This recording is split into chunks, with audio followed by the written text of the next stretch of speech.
Hey everyone, I'm Michelle Smith and I am a special needs mom. In today's video, I wanted to talk to you guys about something a little bit different.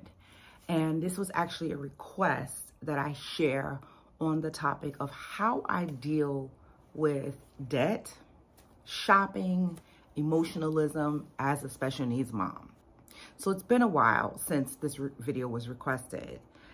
But I think it's a good thing because it gave me more time and more experience to be able to go through things, to be able to share on my perspective. First of all, debt. Debt is so crippling. When I tell you, I have been dealing with debt for many, many years, in and out of debt. This is not my debt story. If you want to know my debt story, I'll link it down below. But essentially, the difference being is, while a lot of my debt was not incurred because of emotionalism or shopping, some of it was. Not most of it, but some of it. And so in order to keep myself from going in and out of debt, I start to get out of debt again, like now I'm getting out of debt. What I'm doing to make sure that I don't use shopping as a tool to kind of cope with my situations. Because let's face it, I'm going to sidebar for just a second here. When you have a child with special needs, my son is now 21, but he functions like a 4-year-old. There's a lot of emotions that come with watching your child develop physically, but not emotionally or professionally or mentally. And that in and of itself can be very stressful.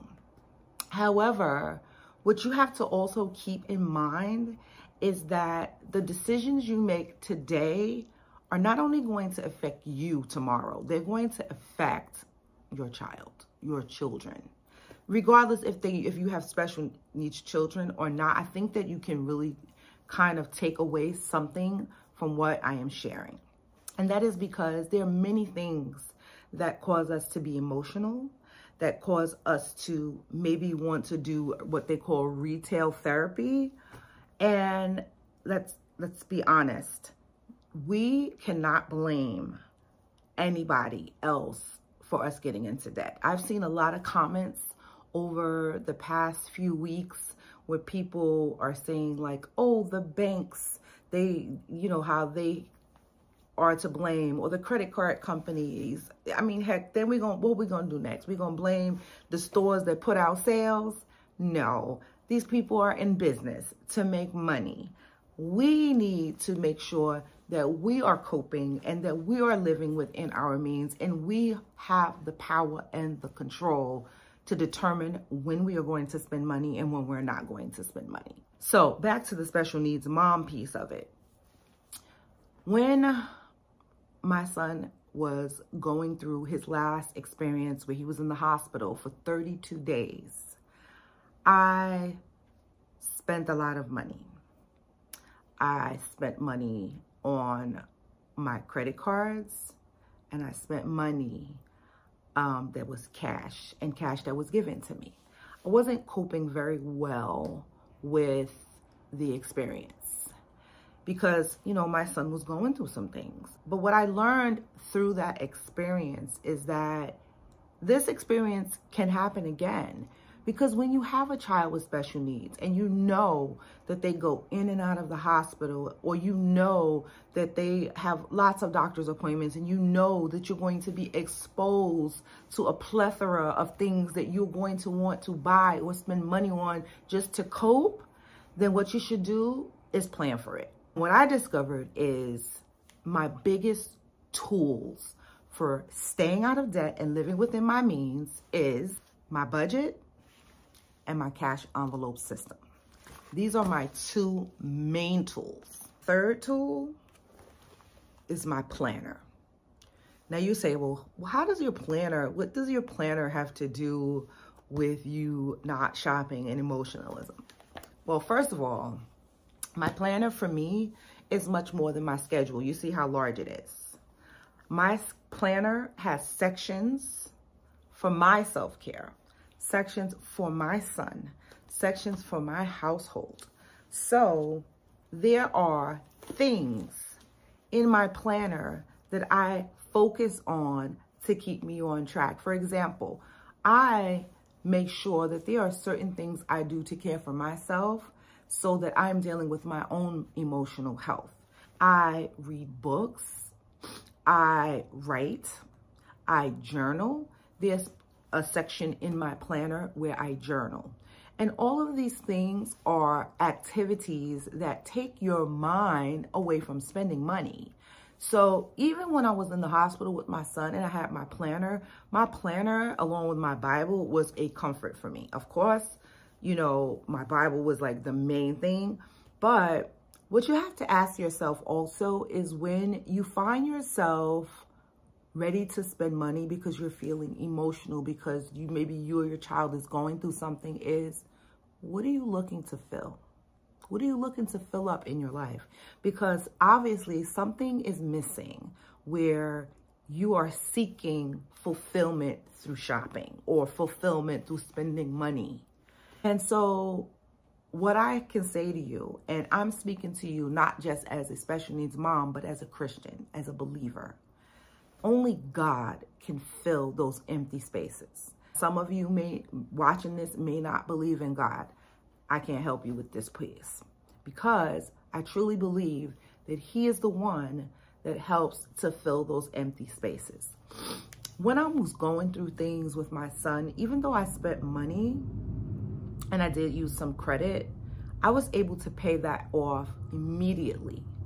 I had money in reserve to help me, but also I had come across money that was given to me extra. That's not the point. The point is what I learned in this process was that these emotional times are going to come. They're going to come. And to be able to plan for them will help you not to get back in debt. Having my cash envelope system where I'm stuffing money and I'm saving money for times when I want to spend has helped me greatly. Some people say, oh, the cash envelope system, it doesn't work. You're still gonna, I beg to differ. This has been very successful for me. It's nothing fancy. I show it in my videos, how I stuff cash. I've been maintaining money in my cash envelope system. And God forbid I have to deal with another set of pressures that make me want to spend money.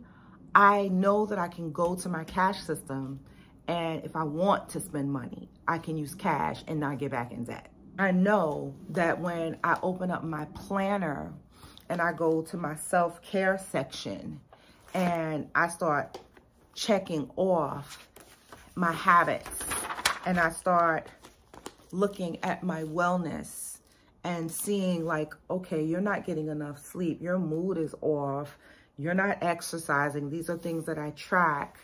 I know that I need to start attending to me, because it does you no good to give all of yourself to someone else, but then you're neglecting taking care of yourself as well. Because a lot of times we will spend money. Yes, we may want to do some retail therapy, but that's also in part because we're not taking care of ourselves emotionally and physically. And so, and spiritually too. But, you know, let's say you're not a Christian, you're not a believer. The one biggest takeaway I could say then, you know, if you're not trying to go to God to help you fill up those places, is to make sure you plan for when you're going to spend money out of emotionalism. Give yourself an allowance. Like, this works for anybody, honestly. Like, it doesn't matter if you're a special needs parent or not. Give yourself an allowance. Try not to spend that allowance the second you get it, or when you get it. Try to kind of hold on to it, stack it up, store it up, so that when you find yourself really wanting to spend, you have that money at your disposal. Amazon is a huge, like, piece of my spending. Some of it is subscribe and save stuff, but some of it is like, I just want to get this, I just want to get that. And when I felt down in the dumps, I've literally just went and purchased. And then my Chase card was like, oh my God, you owe so much money. I have since paid that off, and I am bound and determined not to get back into that debt ever again. So how do I handle that? For one, when I'm on Amazon, what I do is, even though there's things that I may want, I just stick them in a list. And I know that there are times when you stick things in lists on Amazon, all of a sudden it comes up on sale. So rather than just reacting and buying, I stick my things on a list. I stick my things in my cart for later. And I remember that when you purchase this item, you're moving yourself, if you're using debt or you're using cash. See, because it's not just debt. It's also when you're spending cash that you may have before you funded your emergency fund. That's another piece of the pie. My future self, my future to be able to care for my child is going to be affected if I spend this cash on something that I don't need, but I just want, but I haven't fully funded my emergency fund. My future self and my ability to care for my son is going to be affected if I start putting things on credit again. So living within my means, my budget, my cash envelope system, making sure I take care of my self-care, and the biggest piece for me, going to God to fill me up, is what has kept me from letting my emotional self, because we have emotions, like we're created to have emotions, but those things, those tools is what helps me to keep from spending and spending and spending. And when I am ready to spend, when I do want to spend, my spending now is planned. I am still funding my full emergency fund. I do have my baby emergency fund now, which is $4,000. It's a little over $4,000. It's my baby emergency fund. But essentially, I am not going to give my power away to a credit card company, to a bank, to a store, because I just can't deal with emotions. Like, you have to speak to yourself. You have to listen. Nobody's going to care about your financial health, your emotional health more than you and more than God. That's the fact. Nobody. So you have to be very mindful when you spend. You have to be very in touch with your money, which is why I really like the cash envelope system, because I feel like I'm more in touch with my money. I also like paper budgeting over digital budgeting, and I'll talk more about that in a future video, but essentially I feel more in touch with my money. So I hope this has helped you in some way. If you're a special needs parent, or if you're just someone who's dealing with overspending and emotionalism, based on whatever it may be it caring for a special needs child, or be it whatever pressures that life are throwing your way. Do not give your power away to another being or an entity because you can't deal with your emotions. Take care of your self-care before, like, make it a priority to really invest in your self-care before you feel the pressure. Make it a practice so that it becomes a habit. And lastly, planning out your life and making sure that life doesn't always happen to you, because life does happen sometimes. Like, some things you can't control, but you can control your schedule. You can control your activities as much as possible. You totally can do that.